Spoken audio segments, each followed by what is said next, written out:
Safety is a top priority for the Bridgeport Bulldogs as they embark on a new school year. KNEB.TV News starts right now. From your trusted source for news in western Nebraska and eastern Wyoming, this is KNEB.TV News. Presented by Platte Valley Companies, premier provider of financial services. Hello, I'm Ryan Murphy. This is KNEB.TV News powered by Platte Valley Companies. Thanks for joining me. In our top story, students returning to classrooms in Bridgeport next week will be greeted with some colorful crosswalks as a reminder of the correct locations to cross the street.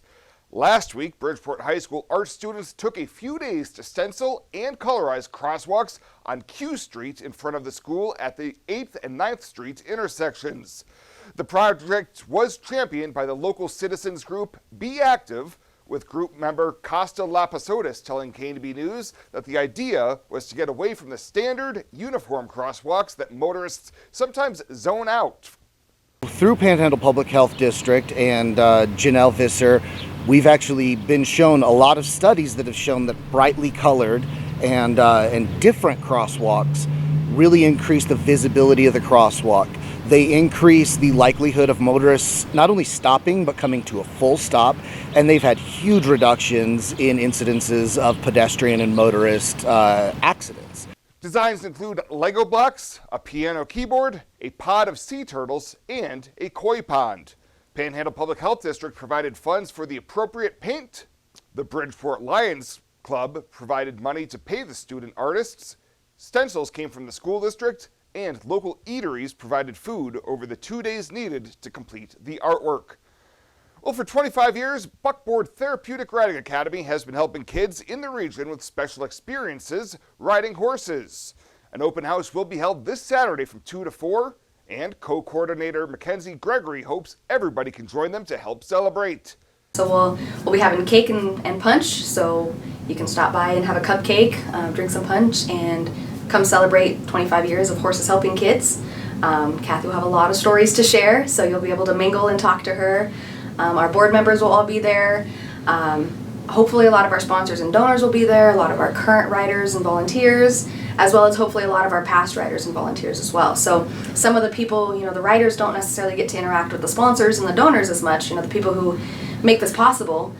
So this will be a great time for everybody to interact with each other and get to meet the different faces behind the different perspectives and the different roles at Buckboard. They will also be announcing the winner of the 1860 Henry rifle from their recent raffle. We'll have more news right after this. At Platte Valley Bank, we want to help you take advantage of every adventure. We know you have plans, goals, and dreams. Let us help you with them. Whether it is building, buying, or renovating, we have the home loan or home equity line of credit to fit your needs. Stop in and see us at Platte Valley Bank and let us help make your dreams a reality. You belong here. Platte Valley Bank, member FDIC, equal housing lender.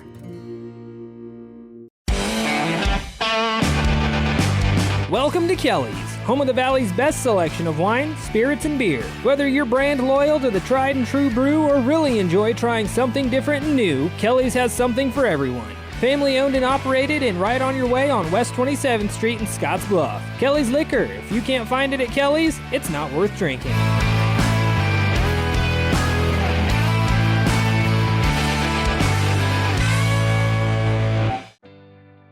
Life Care promises us that we are looked after and taken care of properly. If I didn't have Life Care, I would be probably scared to death about having enough money for when I got older or when I got sick. Moving in here was an easy decision and in fact a no-brainer. I looked at it as actually buying long-term care insurance and in retrospect a good move. One of the things that convinces me that we did the right thing is no matter what happens, we will constantly be taken care of. The whole thing is just vital because you don't have to be worried about what's ahead for you. It's there, it's in black and white, and that's reassuring. This is home. It has been from the day I moved in. Welcome back. An arrest warrant has been issued for a Scottsbluff woman involved in a large drug bust at a local hotel back in November. 31-year-old Allison Luna and her boyfriend, 41-year-old Nicholas Osley, were arrested after police found more than 8 pounds of marijuana, a pistol, and other drugs and paraphernalia. She was slated to appear for her preliminary hearing in district court on Wednesday afternoon, but did not show up. District Judge Andrea Miller proceeded to then issue a bench warrant for the arrest of Allison Luna. Well, a 21-year-old Gehring man who was arrested in February after going to the Scottsbluff Police Department and threatening to kill cops will be sentenced on amended charges this fall. Trey Ariano was arrested on charges of terroristic threats, assault on an officer, resisting arrest, and obstruction. But this week in court, he pleaded no contest to amended misdemeanor charges instead. He was initially arrested at the Public Safety Building in their parking lot after refusing to show officers his hands, and when police tried to handcuff him, Ariano punched an officer in the face and attempted to run away. Sentencing has been set for October 20th. And a 32-year-old Scottsbluff man who was arrested earlier this year for assaulting a Scottsbluff police officer is back in court Wednesday. Britton Short accepted a plea deal from prosecutors where he pled no contest to third-degree assault on an officer, and related weapons charges were dismissed. In April, after officers responded to the 2100 block of Avenue in the chin while he was being handcuffed.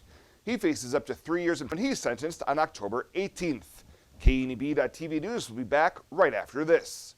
Fly United Airlines, operated by SkyWest with Western Nebraska Regional Airport. United is dedicated to going the extra mile for you with daily flights to and from Denver, along with a commitment to excellent service. Reserve your flight today, and remember, United miles can be earned and redeemed with your flights.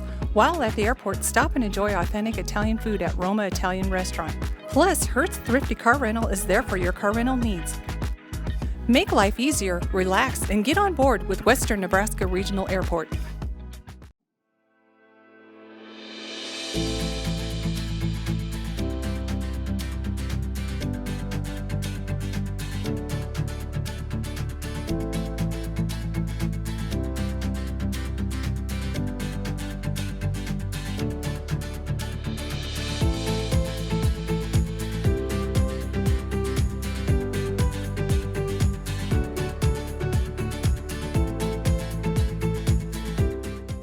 Logos in Gehring is the place to get all of your school spirit gear, personalized gifts, and promotional items for your business and employees, and banners for any special event. Logos is also the only place to stop for custom screen printing or embroidery. You can even design it yourself on their interactive website.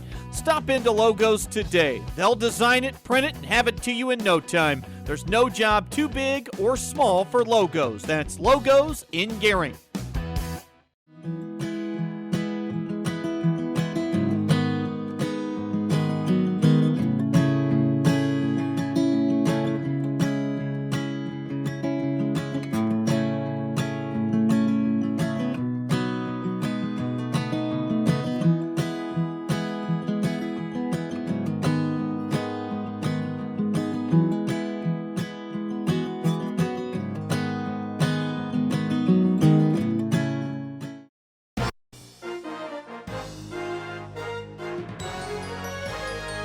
This is KNEB.TV Ag News from the FNBO Ag Desk. FNBO, the great big small bank. Welcome to Fridays in the Field, brought to you by FNBO, the great big small bank. Back on Peterson & Sons Farms, north of Bertrand to south of the I-80 corridor. And of course, we're talking with none other than Creighton Peterson. Creighton, it is good to be back with you. As we were talking before we started filming here, the fact that summer has just zoomed right on by, it could be very well we could see early bean harvest happening here within the next several weeks. First, so let's catch up. So last episode, we were in front of a cornfield. Now we're here into this really nice bean field. Give us a little bit of an update. How have things went over the last 6 weeks? Corn, I mean, we went through tassel, pollination. Pollination's over with. Most corn's in that milk stage to dough stage. Really looking good under irrigated. Dry land, not so much. It'll be interesting. We pulled a few ears, took a few counts. I mean, the yields are there in the irrigated, but the dry land's not there. Beans, they were starting to show some blooms last time we were together, I believe. Since then, they've bloomed, they put on pods, and now they're starting to fill pods. So beans and corn have both came a long way since last time. Well, and as you said, the key one is, and we're right behind one, so long as the irrigation is running, things are keeping up. With that, have the pivots been able to keep up for the most part to kind of keep things in optimum, or even there with those heat indexes reaching 105, has that been pretty stressful on things? Pivots have caught up pretty well for the most part. A few times when they were controlling electric wells, they were getting a little behind, but other than that, I mean, pivots has done really well catching up. And right now, the ET on corn and soybeans is both going down a little bit, so I mean, we're not having to run as near as much as we were running about constantly for about 3 weeks. We were just running full speed, trying to keep everything watered, and now we started to slow down just a little bit. That is great to know. And when it comes to that water technology, knowing the right amount, I know you work closely with your agronomist, kind of keeping an eye on things. Are you constantly monitoring soil moisture levels, or how are you gauging there on where you need to be running? Pretty much so. We got quite a few, or a good chunk of moisture probes around, and we watch the profiles on those quite a bit on when we should run pivots, and just watch them and make sure we're getting the right amount on. We kind of have a natural timer in this week's video, folks, as we have the pivot coming back around here. So if we get wet, then that'll kind of give us an out cue to get up and set up. Creighton, one thing we haven't talked a lot about this year, and I don't know with it being as hot and dry as it has been, what about weed pressure? Has that been much of an issue this year? This year, for some reason, I don't know. We sprayed a lot. We sprayed dirt, which you're supposed to spray dirt, and we sprayed dirt early and got a good canopy on the soybeans, and weed pressure has been a little heavier, I feel like, this year than most years. Volunteer corn's been showing a lot more. Just, I don't know if it's what it has to do. And it sounds like, talking with some other farmers, the volunteer corn thing is something that a lot of guys are seeing coming out this year as well. So as we're going forward, again, that irrigated pivots, last year you had some success in the National Corn Growers Yield. We've been kind of following that journey once again this year. What are your thoughts kind of as we're getting down closer to that harvest time? I think if we can keep going through, keep smooth, have no storms come through, I think we can get a chance at throwing some good numbers out. I don't know if they'll be as good as last year, but I think we got a good fields out there. We'll just have to see what harvest brings. Maybe there is some blessings in that 10 to 15-day forecast, looking out as non-confrontational it does for development of a possible storm from that aspect. It was back in May, wasn't it, that you had some stuff north of Interstate have some hail problems, but it looked like that had come back actually pretty strong. Yeah, all that corn's came back really good. Actually, about 2 weeks ago, some stuff south side of the interstate, right around the home place, got knocked up a little bit, but nothing major. Got stripped up a little bit, but everything's came out pretty well. Great to hear that things are coming back well, and of course it'll be in about another 6 weeks, and it's hard to believe, but we're going to be talking harvest. As you already said, we're into the dough stage on a lot of this corn. So what's your early thoughts on harvest? When do you think you're going to be in the field? I think on some of our early season beans, we'll probably be in there about that second week of September. And I'm sure wet corn will be right about then too, probably more around that second, third week. So it'll be coming. It'll be coming fast. Things are going to definitely be coming fast. Well, Creighton, as always, we always appreciate you letting us out onto your farm, getting to discuss things that are going on as well, how things are going. You're in your early years of farming. Anything that you're going to take away from this year, at least up until this point in the year? Be grateful for irrigation. Be grateful for irrigation. That is exactly right. Well, before we close out, final closing thoughts for us is here before we get ready for our next one, probably a harvest episode. Yeah, keep the water going. Hopefully pivots stay running. There we go, and hopefully we can keep those thresholds on the heat side so we can keep some ground control from the public power districts to a minimum, so that way they can keep running round and round. Again, that is Creighton Peterson, Peterson & Sons Farms. We're just here north of Bertrand. Corn starting to dent. We're giving the corn a drink. What's your favorite piece of equipment to ride on? I think a combine. Pretty exciting. And then come planting time, are you in the tractor too? Yeah? We're getting close to where you can almost run everything on the farm, can't you? All right. Anything else you want to say about growing up and living on a farm and getting to be a farmer? Is it a good life? Yeah. Yeah? Clay, that is Creighton's nephew, and of course, if we have one Clay on camera, we need to have two Clays on camera for Fridays in the Field. The next generation of farmers looks pretty strong in south central Nebraska.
let's take a peek at what's happening on your weekend community calendar.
The Community Calendar is brought to you by Riverstone Bank. First State Bank is now Riverstone Bank. Community strong with the same people you know and trust. I really like how our OB department takes our limited amount of doctors and turns it into a strength. Even though we only have a couple of people, you get to know them well over your entire pregnancy. We have 2 state-of-the-art labor rooms that are new with our last addition. We have a couple of very nice postpartum rooms also right here in the hospital, so they can get as much time with mom and baby as possible. At Platte Valley Bank, we want to help you take advantage of every adventure. We know you have plans, goals, and dreams. Let us help you with them. Whether you are just starting the business you have always imagined or looking to grow your existing one, we have a business loan to fit your needs. Stop in and see us at Platte Valley Bank and let us help make your dreams a reality. You belong here. Platte Valley Bank, member FDIC, equal housing lender. And finally tonight, the Nebraska Tourism Commission was in Scottsbluff this week to host their August meeting. On Wednesday afternoon, board members met to talk the latest tourism numbers. Rick says lodging tax revenue strong this summer and carry on at a record pace for the year. So $1 million, $1 million in lodging tax is about $100 million in lodging expense.